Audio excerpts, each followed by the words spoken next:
let's chat a little bit about invincibility in Overwatch, because we've done thousands and thousands of little tiny tests with different types of game modes and different types of balances and all that. Like basically every single way that you can play Overwatch.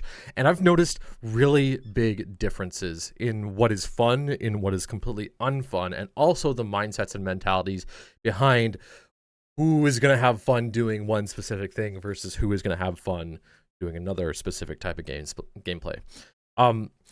Outright, I will say there's really two major things that are unfun across the board in Overwatch. Number one is when everybody is a one-shot. Now, there are many instances, and it's actually a lot of people who have very high confidence and skill within their own gameplay. They enjoy the one-shot gameplay style. I know for sure if I take two players and they are just confident, they know what they're doing, they know how to engage a corner, they know all, even if they're not the best at it, even if I take two players, one is really, really good and one is okay, as long as both players understand what they're trying to do in the one-shot fight, doesn't matter what one-shot hero it is, they're going to be having fun. If I put a single player in there who has any tiny bit of lack of confidence in their own mechanics, in their own gameplay style, then they will not have fun. Now, I think everybody could have fun in the one-shot play style, but that's just going to be a skill issue, guys. Big skill issue there. As you go up the ranks higher and higher, you'll find people are, while they do complain about things like Widowmaker being unfair, there's a lot more room for those players to play. A lot more people up at higher ranks will accept one shots as a thing. Not so much within supports, but we'll get into that later. The other major unfun way of playing Overwatch is when everybody is invincible.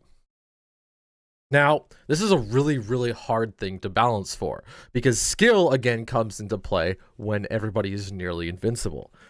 But if I take somebody who is really skilled and confident in their own play, and somebody who is not really skilled and confident in their own play, and I put them into a game where both players are pretty much invincible, even though the outcomes are going to be the exact same as the 1v1 one-shots, the player that has more time to move around and think has a lot more fun.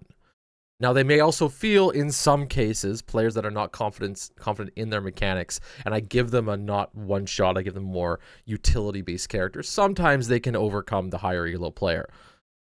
But also, too, sometimes in the mechanics fight, the 1v1 one-shots, they will win anyways. So, what does this tell me? And what does this tell us? What do we learn from this? Well, we learn, of course, that breakpoints are important. For the average really focused Overwatch player, breakpoints are obvious, but for somebody who's not too into Overwatch, this may not be as clear, because you could imagine, and we're getting to a certain point, and we'll talk about why this matters.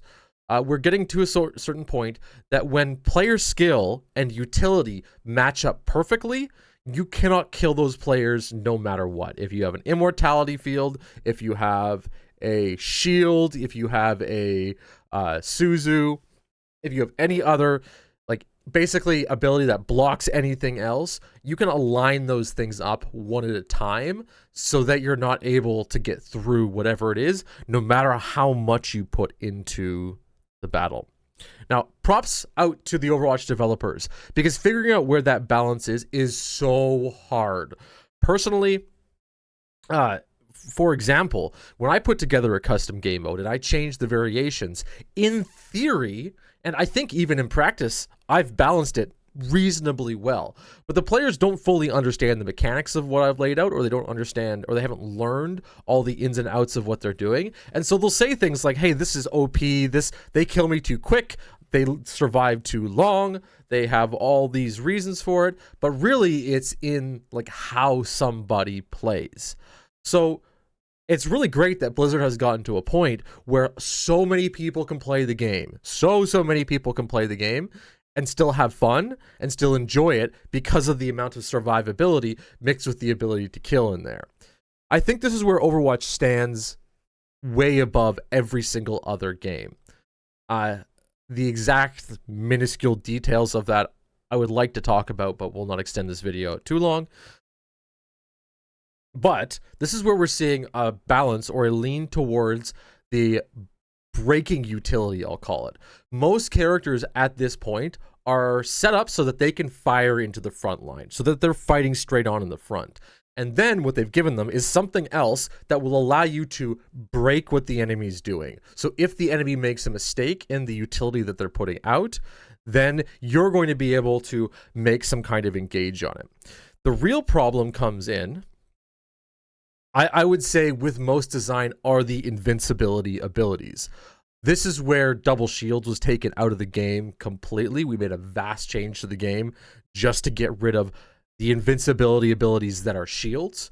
We are seeing a creeping up of the invincibility abilities within the support category, but invincibility is not just stuff that saves you individually. Invincibility could be mobility. For example, we're seeing a huge amount of mobility creep inside the DPS category, where in the past, actually even across the board, where I like to call the Ilari, I like to call her Healjorn, right? Because those characters are so similar, and Healjorn and Sojourn is so similar to Ashe because they all have an escape ability, a jump ability. So we have survivability slowly creeping up again in Overwatch, because the developers feel like every single player needs to have survivability abilities. In the old days of Overwatch, the way the developers balanced their characters is that there were huge downtimes of value. Massive downtimes of value. Ana, I think, had like originally, like 6 or 7, maybe less than that, like 5 shots in her rifle. And now she's got 15. So the battles, the amount of survivability that happens in those battles just extends and extends and extends and extends. The uptime that we saw in GOATs, the uptime that we saw in Double Shields, comes from them stacking these small survivability abilities on top of each other over and over again. And we're leaning more towards the invincible side. I, for one, personally think the game is a lot better when we lean more towards the one-shots. But I also want to argue, too, that if a support can one-shot heal or one-shot bring somebody up, they should not be anywhere close to the threshold of one-shotting somebody to death. You have an either-or. So, for example, with Kiriko right now, Kiriko has a full survivability ability with Suzu. That is her one-shot survivable ability, but for some reason, her right-click is almost a one-shot kill, and that should never be a thing. If we take a look at Zenyatta in the past, Zenyatta has always been, okay, he's got his right click one shot and he's got his heal aura one shot. He's either shooting with a right click one shot or he's using his transcendence. Those two burst heal damage combos never happen at the exact same time. But when you look at a character like Ilari, where she drops her heal drone and she blasts somebody to full health, and she has all this killing power, you're starting to lean again more into the survivability range that shouldn't happen.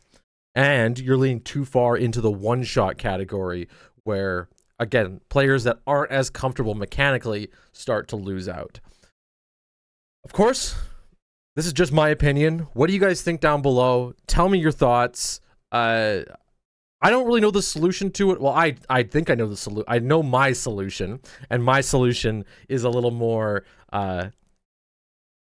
dynamic with what I put in the game. 66 should come back, and tank should be like half health, less than that, and shield should be half of that. And well, you guys can tell me how bad my take is below without hearing the rest of my ideas, or without even coming to our Sunday Club Scraps every single Sunday, where we actually test out all the gameplay styles that we like. So tell me what you think. What do you prefer? Do you prefer the invincibility gameplay, or do you prefer the one-shot gameplay? I'll see you guys later.